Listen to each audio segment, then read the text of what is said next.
Le journalisme d'investigation, une réalité au Burkina Faso. Depuis le retour à la vie constitutionnelle en 1991, on note une presse plurielle marquée par des titres qui s'intéressent à la gestion de la chose publique. Ce genre qualifié de noble a émergé sous l'impulsion de Norbert Zongo, journaliste d'investigation assassiné en 1998. Un genre particulièrement exigeant selon ses acteurs et qui suscite à la fois tant de passion, de controverses et est souvent incompris. Le journalisme d'investigation est un journalisme dérangeant, un journalisme qui peut être perçu comme de la provocation ou comme relevant de l'intention délibérée de nuire à des gens généralement puissants.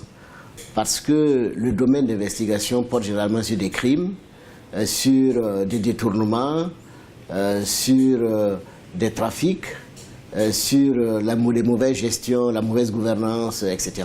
Donc ce sont des sujets qui, généralement, portent atteinte aux intérêts des puissants d'une manière générale. Dans ce besoin d'informer, des journalistes courent des risques et bravent des adversités pour réaliser ces enquêtes et souvent au péril de leur vie. Je vais vous donner une enquête que nous avions faite en 2006 sur justement l'insécurité qui nous avait amené à parcourir les provinces les plus dangereuses en termes d'insécurité. Parce que notre objectif c'était quoi? C'était d'expliquer que la méthode qui est proposée par le gouvernement en termes d'éradication physique n'était malheureusement pas la bonne. Et dans ces enquêtes-là, nous avions contre nous et l'État qui ne voulait pas naturellement nous faire voir ce qu'il ne voulait pas qu'on voit. Et nous avions aussi l'autre côté, les bandits.